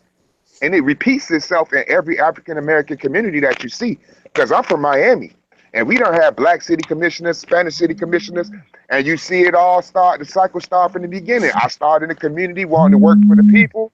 Then I get up there to where I got. Now I'm getting money from the people who I was speaking out against, and I'm not speaking out as much. I'm not making a bigger difference. I understand what you're saying with the grassroots, and what I'm saying is you have to build a very strong base. Like D. Red was saying about the other communities, they don't really participate in politics directly as far as being commissioners, but you have to come and talk to their elders in order to secure that vote, because they're going to move that base toward whatever they need to move. And if you got 100,000 people in the city ready to commit behind somebody who's going to do something positive, that you can say, hey, I'm going to tear down these shit projects and build a new plaza here and bring jobs to your, then that's what you're going to do. You're going to push everybody to say, hey, get behind him, because this is what's going to happen in the next 2 years, versus somebody saying, oh, well, we're going to think about it and we talking to this person, and then it don't never happen. But they keeping the dream alive and stringing you along so you can keep voting for them. That's when you get these career politicians. Especially, it's sad to see career politicians that's African American and minority, but holding up to collect a free check from the government. And that's what Malik said he was against. That's why he called himself giving up his office, when he was saying, look, I got to pay to run this office instead of getting paid, because we played that audio over on Israel Doctrine Reloaded. So it's like, huh? You know what I'm saying? He contradicted himself so many times in all his statements to show his lack of leadership. He's an eloquent speaker. He showed you, he said on mouth, the views that he really espoused. He's a leader for the new Black Panther Party for the years that he was a leader of, just like he asked when the brother Solomon asked him about the drug question. He in education, he asked, have you educated? You had to ask him, well, what has the new Black Panther Party done in your leadership? What communities did they develop? What organizations did they develop that's still standing? Did they organize a financial institution? They didn't. He's a lawyer. He could have organized the bank. He could have organized the bond fund to continuously generate funds for minimum in what we doing, but he did none of that. So it's like, what kind of leader are you, and what kind of strategies you build upon that Khalid Muhammad left behind? And he claimed he an organizer. He said that in the thing. Y'all know I like organizing and doing this. Hey, great. What was your organizational skill set?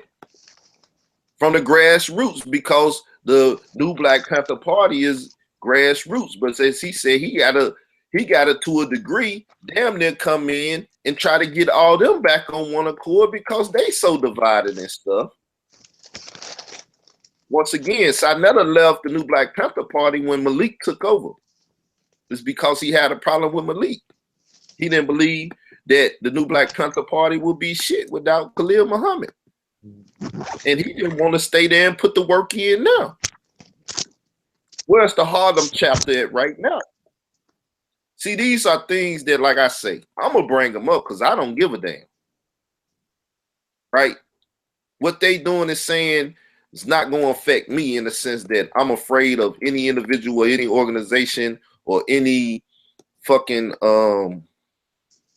Asian ass nigga or whatever, right? At the end of the day, if I'm about my people, then I'm going to bring up the subject matters in the conversation that my people need to chime into. And if I have to be the one to kick it off, damn it, that's what I'm going to do when people look at me to do that. And like I said, with bullshit on the table motivating me to do it, oh yeah, motivate me, love to hate me, motivate me. So now they done hate it and started their shit back up, and so I'm back on it. And I'm relentless. I'm not gonna sit around here, as what Sarnetta like to say, pussyfoot in the tulips and stuff. We gonna call out names and we gonna get into the conversation that needs to be had. In this unification of Black Lives Matter and the Black conscious community is the topic that's at hand. They are unifying and they bringing this shit together slowly but surely, and people act like they're not conscious of it or making people aware of it. And so, no, I don't get paid for this job. It's my job now to kick this shit off. Yeah, I wanted to say to remember the Black Lives Matter was a way to introduce a lot of people to the conscious community, because a lot of people, like, you know, people were always into, you know, a lot of that stuff, man. Like, we knew all that shit was going on, but it's just, you know, when it became all over the media, then all of a sudden, you know, regular everyday black folk, all of a sudden, you know, then they started giving a damn about black men getting shot, you know. So Black Lives Matter was just, you know, that was just a little Soros operation, which I wanted to mention too. If Black Lives Matter 650,000, right? So let's do, okay, combined with the settlements everybody was getting, right? Combined with the top 3 conscious figures, right? Sister No Light, you got Tariq Nasheed, then you got Umar, right? These guys are millionaires, man. These guys got multi-million net worths. You look at Boyce Watkins. He supposedly can invest your money and do all of this shit, right? You give him 10K, he could flip it to $1 million by the end of this year. You got all these financial geniuses running around, all these metaphysical geniuses. Everybody knows what the hell to do, but hasn't done it. So I'm looking at Reggie's Black City plan, and I'm like, but hold on, Reggie. The reason why I'm not buying this shit, because number one, you're asking for donations. Okay, so this is probably another scam. And number two, I'm not buying it because you know these people, dude. You know these financial experts. You know these guys who were talking about building the black wealth and the black Wall Street and all this. And if you all say you're for the same thing, then bust the fucking trigger, man. I ain't talking about killing nobody. You know, like Fred Hampton said, I ain't talking about going nowhere, killing nobody. Do what the hell you say you gonna do, man. Cause after a while, I'm like, I'm sorry. The reason why I'm so frustrated is because, yes, like, look, I've been working on projects. You know what I'm saying? Sometimes, look, a lot of times you go through life, other shit hold you back. But I've been following these dudes for years. Some people just start picking up on this shit. No, man, I've been reading Cornel West. You know what I'm saying? I'm the type of nigga, I was getting joked and shit because I was on the pro-black shit before all this shit was fucking trendy. So I get pissed off because I'm like, yo, I've been following these niggas for years, waiting for a move, and ain't no fucking move. So they'll pull the JFK shit. This is how they get us. They pull the JFK shit. They say, don't ask what I could do for you, ask what you could do for yourself, right? But this is the thing, if we making the moves and then y'all telling us how much money you got and how genius you are, and this, that, and the third, what the hell are you gonna do? Yeah, So well, let's go back that aspect right quick, right? The Super Bowl, right? Get damn near how many views a year? That one event? It's the highest rated television show, period, every year. It's the highest rated TV event. Right. And for that situation, they get to charge people millions of dollars to put up bullshit commercials, right? And promote themselves. Correct? So now, yeah, just talking about a block, a chain, a block of individuals that potentially will see your video or your commercial, because they might be going to the restroom at that time since it's a commercial and they want to catch the game and stuff. They don't want to get up against the game. So the Mike Tyson fight back in the day, he knocked a cat out before the first commercial or whatever. Paid per view, you done paid all this money to watch Tyson fight, and he go out there, throw 5-6 blows, and the guy lay you out. You just paid all that money to see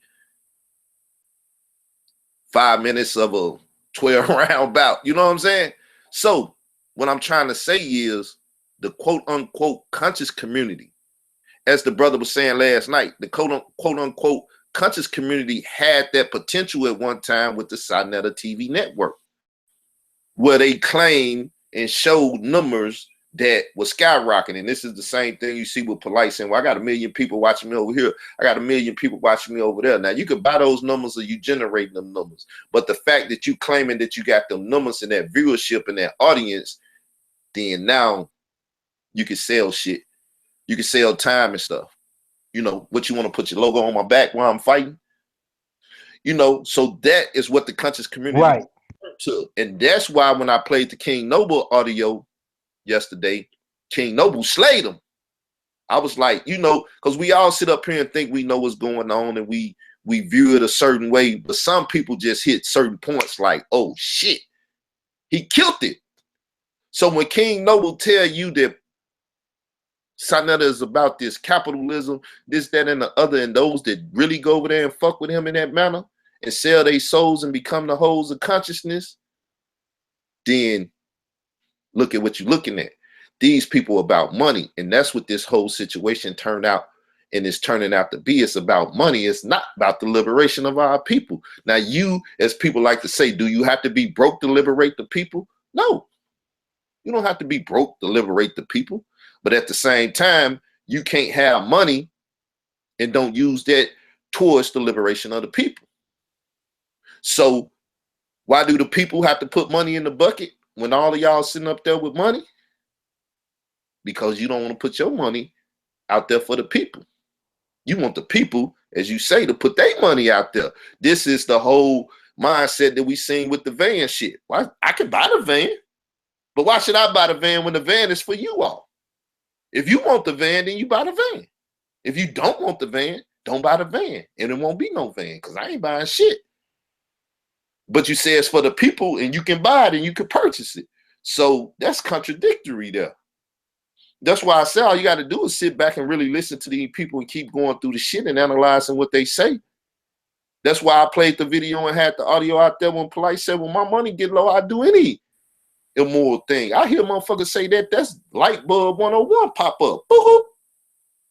This nigga says money get low, he'll do any immoral thing. In any means, no limits. yeah. And actually another thing too, they actually I don't know if that, you know, I'm pretty sure that kind of factored into it, but yeah, they pretty much put a memo out that starting this year, they're really going to start cracking down on internet scams and what they call internet fraud. And it's so loosely defined. Like basically, if you feel like somebody scammed you and they were using the internet to do it, they can, like, you know, they're gonna start bringing charges on people. So that's the propaganda tool to do so. Yeah, it's about to get serious on that tip. So a lot of them guys like No Light and all of them, they gonna have to clean up or something's gonna happen. Yeah, man, but we entering into them times which, like, I don't really fuck with Irritated Genie like that. Ain't got nothing against him, but he never really tried to holler at me, and I never really tried to holler at him. Now, I believe that he added me on Facebook a while back before he had to put his original name up there. He added me, so he seen what I was doing and saying. Like a handful of people that did that. Reno, he added me once upon a time on Facebook, but then eventually we never just got at each other and talked to each other, and so he vanished, right? But it's like, I don't have nothing against nobody, but people see, well, I'm uncompromising in certain things and stuff, so they already know, like, I ain't gonna fuck with him. I can't sit down and have a conversation because he's not gonna budge on certain things. A nigga a Bible freak, and he coming from the Bible, and you know, so and so, and so niggas just eventually, you know, separate themselves or whatever. But it's all good, or they never just join in a dialogue with me because they know where I'm gonna go and they already know. My paradigm ain't changed since day one. Like I said, I could take you back to the huddle mission statement and what we about, and you'll see that I'm doing what I said from day one.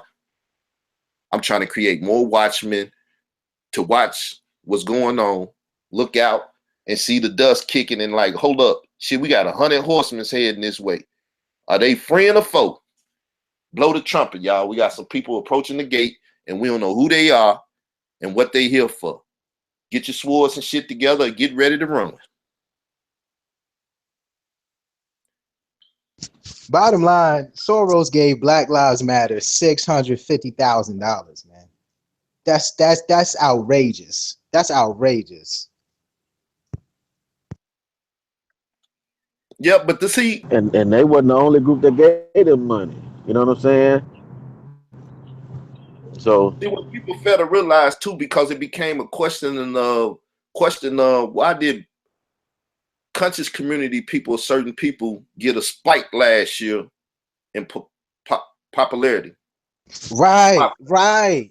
Why did that happen last year? Why did Polite hit the Breakfast Club? Why did he hit Vlad TV? Why did all these people and all this stuff get a spike on platforms that you figure Black consciousness or the conscious community shouldn't be in?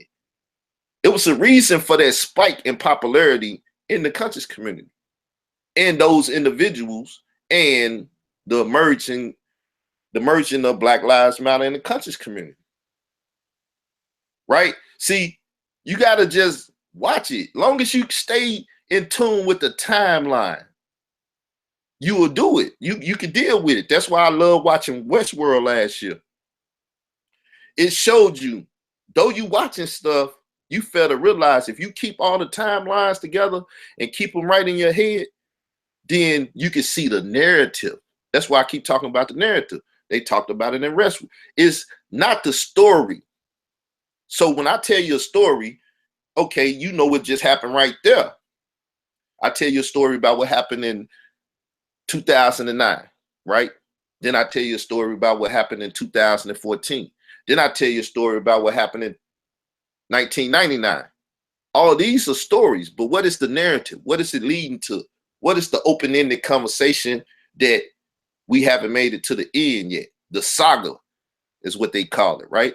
The saga continues, begins. It's a saga. It ain't just one story. It's a narrative.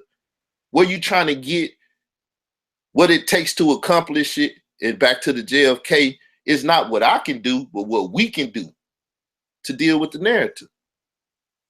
So, you know, we gotta wake up, people. We gotta get true consciousness.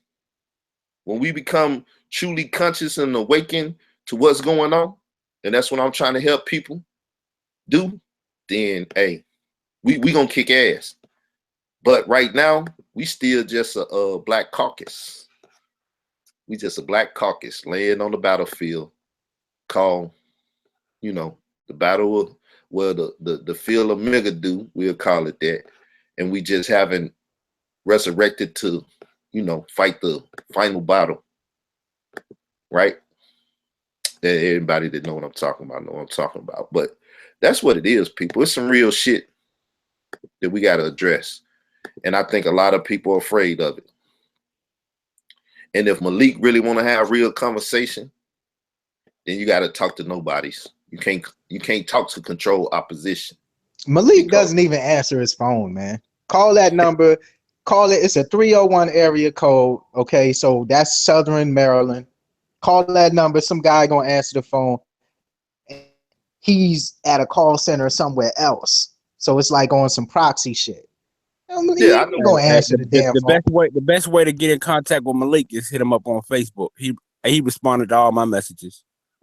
Well, that's cool too, but he just said he okay. Been banned from Facebook. They banned him for a while, periods and periods of time. So, okay, they cutting that communication. But yeah, Facebook is just another place of an email, basically. You know, it replaced the email and gave you more stuff. You know what I'm saying? So that's why I keep. Well, I'll send them a message. I keep telling people, like, man, get on Facebook. If you got a YouTube, they still got your IP address. They know about you. It's the same thing on YouTube. You know what I'm saying? No different than Facebook. It's real in the field, man. Like I said, I'm gonna spark these conversations and questions so eventually they can address it. Cause I know they listen. I know they watching. I know the Mr. Go Tell It is running and telling it. So it's like, God damn it, the questioning is on the table. Why are you fucking with Black Lives Matter? And you can't say you're not. Cornel West is fucking with Black Lives Matter. You fucking with Cornel West. You guilty by association.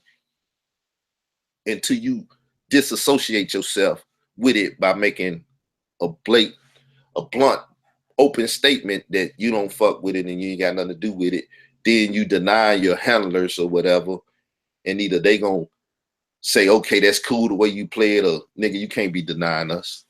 Now go out there and correct that. Yeah, I'm gonna follow up and then I'll turn it over.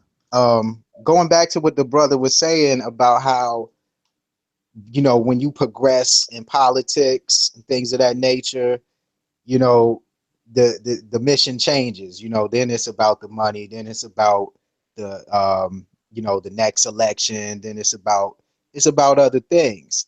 You know, Steve Copley was talking about this too in a lecture he did in '89.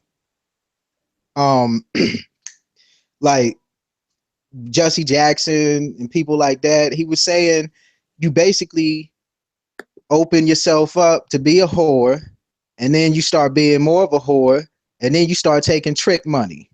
You know what I'm saying? I mean, he basically said Jesse Jackson was a whore, and you know that's what's going on. People just whoring themselves out. You know, Black Lives Matter, Soros. You know, whatever. Somebody give us some money to do this, and then they give you the money. They give the Urban League, the NAACP, all this millions and all these dollars, right? But they're just whoring themselves out because they, at this point, they're paralyzed, man. It's nothing they could do except collect the money. That's the only thing they could do at this point.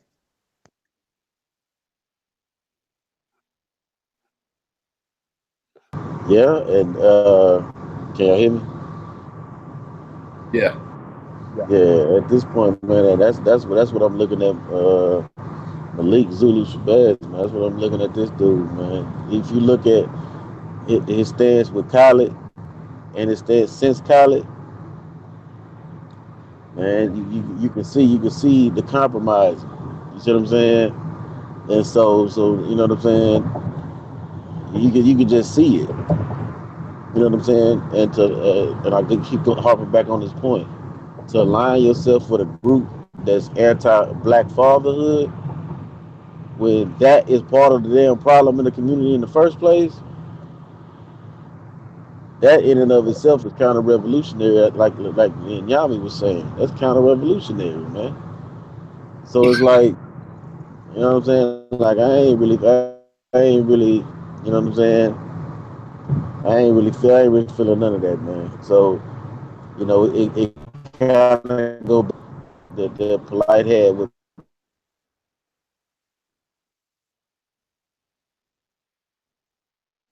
Malik Zulu. Going back, you see what I'm saying? And polite was basically saying that the brother was compromised then. You know what I'm saying? Based upon, he was saying it based upon the bar association stuff, but he was bringing to the people's attention back then that Malik Zulu Shabazz was compromised. So, I mean, we got to take all of this type of stuff in consideration when dealing with these people. That some of these people been bought and paid for a long. You breaking up. You might want to take So think about it. hold up, D. You might want to take a second, because if they controlling your breakup is one thing, but if you in another spot or whatever, that's another thing. But you know, you talking on some really good stuff right now. So just take a breath or two and see if they give you, you know, the ability to talk without breaking up. Do y'all hear him? Was he breaking up to you all? Yeah, he was definitely breaking up. Okay, we don't want that. We don't want that breakup. So now you can try it again. Hopefully it's working. Hey, can I ask y'all a question? Go ahead. Hey, now we know Dr. Collett used to always speak about the Bible in the scripture, when the Bible talk about coming out with great substance. Do y'all think we can come out with great substance without reparations? Because I believe without reparations, it won't be no liberation.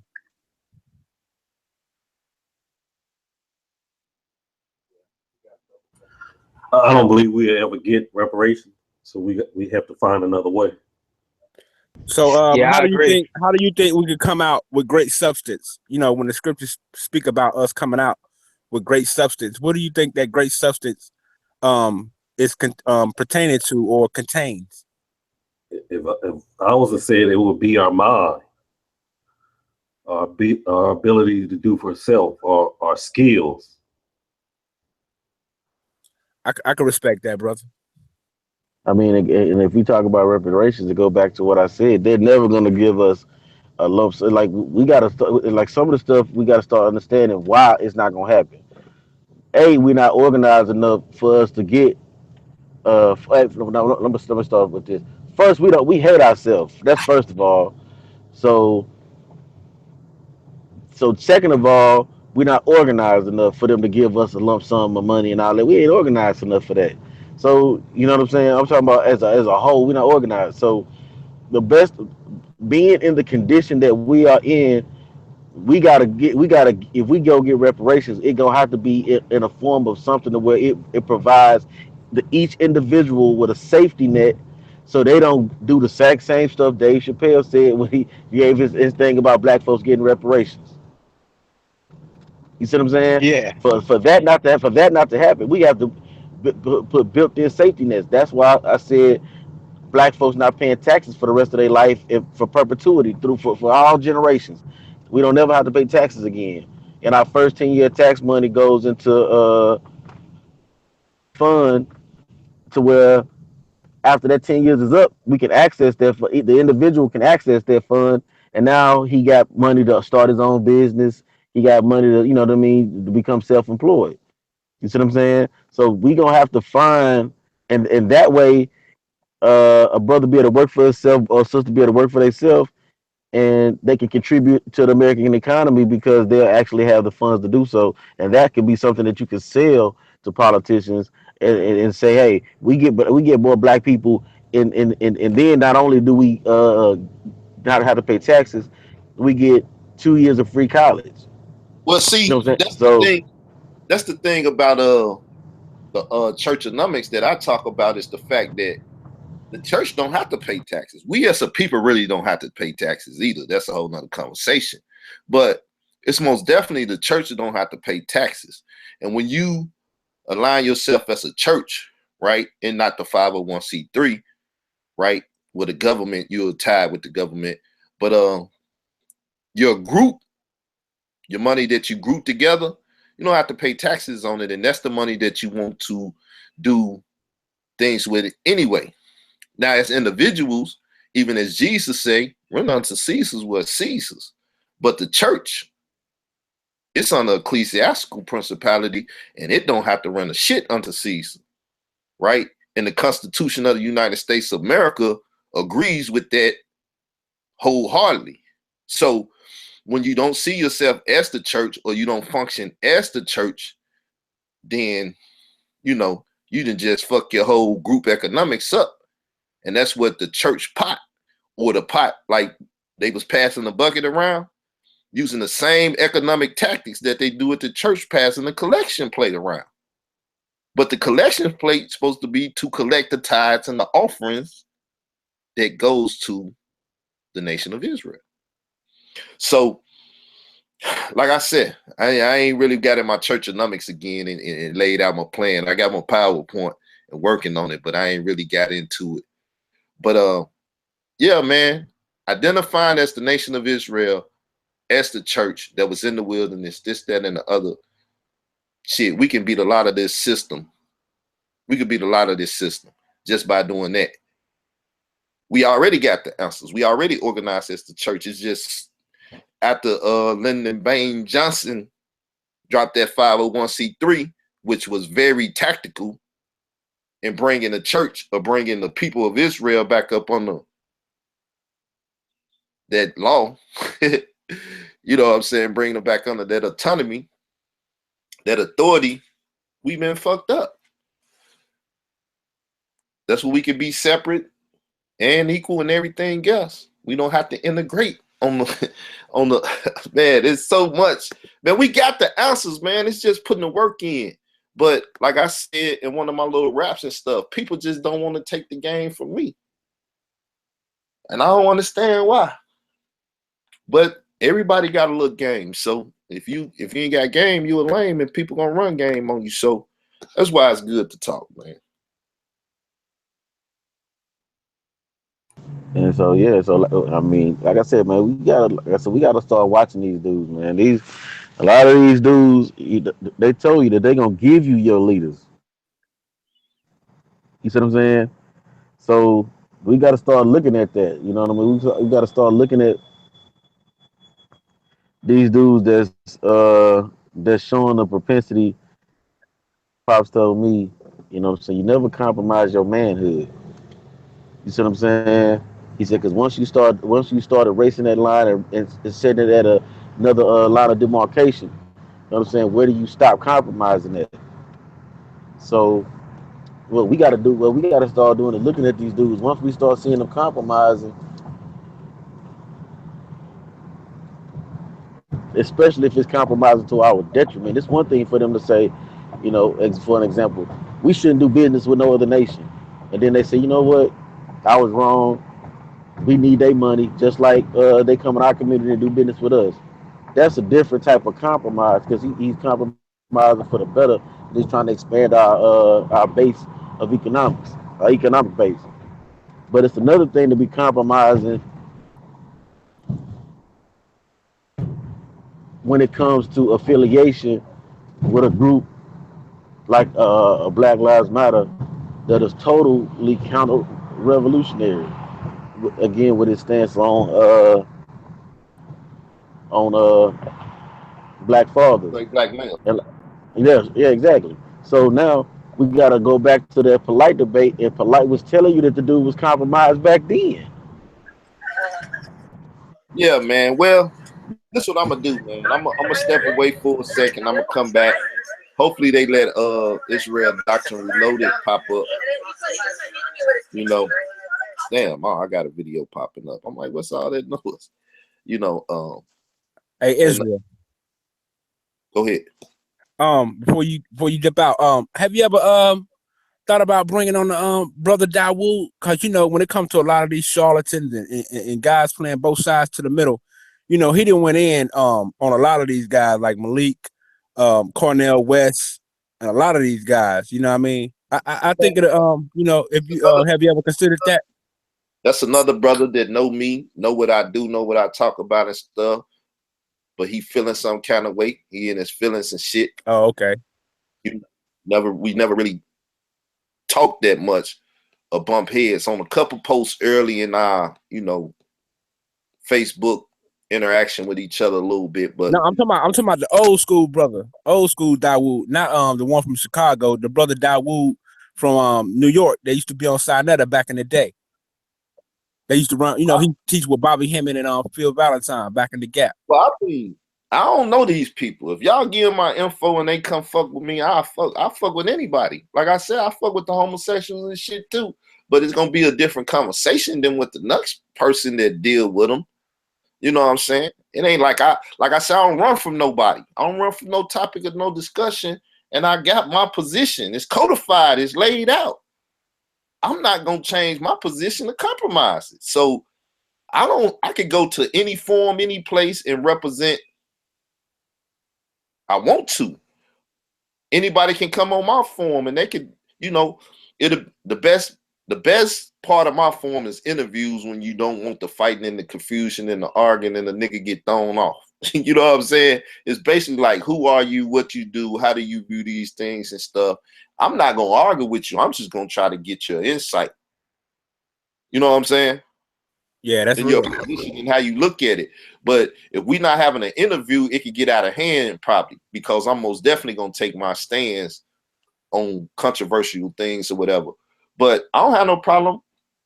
You know, if y'all got any information or anybody and y'all can get in touch with them and say, hey man, this dude over here trying to push this narrative and trying to fight against this, you know, check him out. Do you think you willing to help him push it, or, you know, do this or do that? Then we work with it. No doubt. Well, I'll tell you what I'll do. I got the brother Dawood's number. I'll hit him up, man. You know what I mean? I just probably have to send him a small donation, which I don't mind helping the brother out because he's a veteran. You know what I mean? So I'll try to plug that in for you, bro. All right. Good looking. No doubt. Good looking. Outside of that, y'all got something you want to say? Because I'm about to bounce. Nah, man, I just want to say, man, that folks, man, we got to start looking out for these people. Start looking at them. Start criticizing them. You know, if they do something wrong, they go for any of us. You know what I'm saying? You know what I mean? Get in our ask for clarification, ask for why. You see what I'm saying? Anybody that you see that's call themselves speaking out or whatever the case may be, man, hold a nigga feet to the fire, man. You know what I'm saying? Ask questions, see what's going on. You know what I mean? You know, some stuff may be a mistake. Some stuff may be just need clarification. You know what I'm saying? Sometimes it might be a nigga just selling out. Who knows? But you ain't never gonna find out if you don't uh hold a nigga feet to the fire, man. You ain't never gonna find out what the situation is if you don't say nothing. So, you know, don't look at nobody as they too big to be critiqued. You know what I'm saying? Yeah, that's why I like that jail interview with Pac right there when he had the little hair and stuff and young for sounding for a dude was hollering at him. He said, hey, man, you know, hold people accountable. Support the real, don't support the fake. And hold people accountable. Listen to what they say because niggas can only pretend for so long. If you ain't real and you ain't standing on shit, you going to see the day that they compromise. And when you see them compromise and you see from that day forth that compromise is in there, then you got to work with that. You gotta stop supporting them. Yeah, that had to be one of the realest interviews I ever seen, man. Yeah, that's why I'm a Pac fan. Hey, I like what that nigga said. Why explain the game? Niggas don't listen. Yep, that's why I said niggas don't want to take the game from me. You know, even if you get already. That's why you hear on the rest of it said the game is to be sold, not to be told, because niggas ain't listening, stuck in position. If you can't stand the heat, then get the fuck out the kitchen. Half of these busters looking at me scared. Hey, that's it. That's it. Hey, one of the greatest ghetto poets of all times. I ain't say he was the greatest, but one of the greatest. You know, sometimes it's a toss up between him and Face with me, but you know, it is what it is. They're my men. Them the two that raised me when I was young, wild, and my father wasn't teaching me certain shit about the streets, about certain aspects of life. I was listening to them cats. So yeah, keep in mind that Pac was hated when he was alive. Even to this day, people still hate Pac. You gotta remember that he gets a lot of love, but man, people wanted him dead for a long time, man. yep. It's like the Facebook thing I got up now, right? If the world hates you, know that it hated Christ before it hated you. You know what I'm saying? And that's what he said. And what they did to me, if they catch you slipping, oh, you next. And it goes the same. That's why the brother depicted himself as a messianic figure that was on the cross.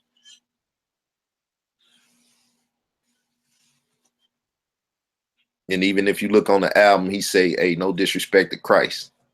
He was talking black liberation theology, though. He was talking about the rise of a black Messiah. So with that, y'all, hey, man, watch your back. And watch who you join and link up with. Because they ain't always got your best interests at heart. I'm going to say peace. Shalom. Peace, brothers. Peace. Peace.